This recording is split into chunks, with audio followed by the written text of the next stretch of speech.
বোনের বিয়ের পরে হঠাৎই তাকে না জানিয়ে একদিন তার বাসায় গেলাম। আমায় দেখে ওর সে কি আনন্দ, জড়িয়ে ধরে বলল, দাদা তুই?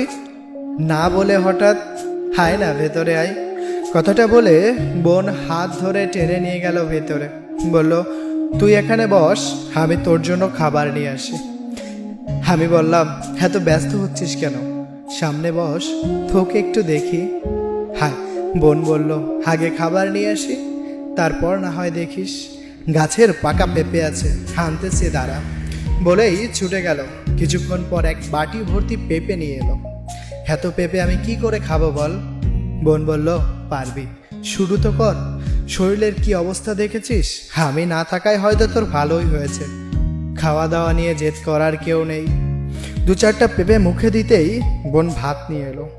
আমি তখন ফোন চালাচ্ছি, বললাম, এখনই তো পেঁপে খেলাম, ভাত খাবো না রে। পেঁপে এতক্ষণ পেটে থাকে নাকি? আমি জানি ফোন টিপতে তোর অসুবিধা হবে, এজন্যই খেতে চাচ্ছিস না, আমি খাইয়ে দেই। বলেই জোর করে খাইয়ে দিল। মুখ ধুয়ে এসে বললাম, বোন গামছাটা কোথায়? বোন ছুটে গেল গামছা আনতে। ওর হাত ভর্তি ময়দার প্রলেপ। বলল, লুচি মাংস করতেছি তোর পছন্দের, একদিন সব খাওয়াবি নাকি বল? একদিনে এত কিছু খাওয়া যায়? প্রথমবার আমার বাড়িতে এসেছিস, খাওয়াবো না বল? বোনের মুখে আমার বাড়ি কথাটি শুনে মন প্রশান্তিতে ভরে গেল। শ্বশুর বাড়িটাকে নিজের বাড়ি বলে মনে করতে পেরেছে আমার বোনটি।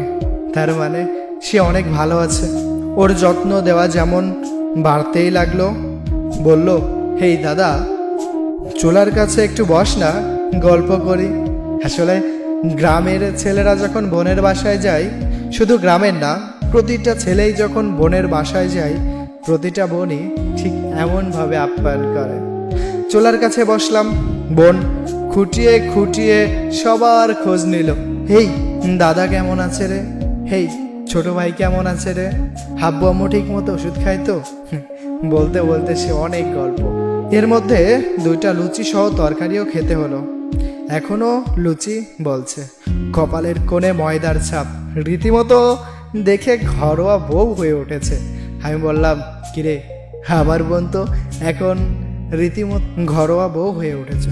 ওর বাড়িতে এতটুকু সময়ের জন্য এসেছি, তাতেই যত কিছু আয়োজন করলো দেখে বিস্মৃত হলাম। আর মনে মনে ভাবলাম, হেই বোন থাকতে আমি কিছু করতে বললে বলতো, থাক আমি পারবো না। আর সেই বোন বিয়ের পরে এতটা পরিবর্তন। সেই বোন আজ আমাকে নিয়ে আহ্লাদে আটখান। ভাই বোনেরা বোধ হয় এমনই হয়, এক বাড়িতে থাকলে সব সময় ঝগড়া জঞ্জাল লেগেই থাকতো। কোনো একটা ভুল করলে সবার আগে মায়ের কাছে বিচার করত। আবার কোনো টাকা পয়সা যা কিছু হোক না কেন, সমানভাবে ভাগ দেওয়া লাগতো। বিয়ে হলেই অপেক্ষায় থাকে কখন ভাইটা তার বাড়িতে আসবে, একটু আদর যত্ন করবে। বোনকে বললাম, মনে পড়ে বাড়িতে তোকে কিছু করতে বললে, ওরে বাবা তোর সে কি জেদ, কোনোভাবেই কাজটা করতি না। ওইসব দিনগুলো খুব মনে পড়ে রে। বোনের চোখে বিন্দু জল। বলল, শুধু কি ঝগড়াই করছি, ভালোবাসাটা কি তোর চোখে পড়েনি? পড়বে না কেন? আমার এক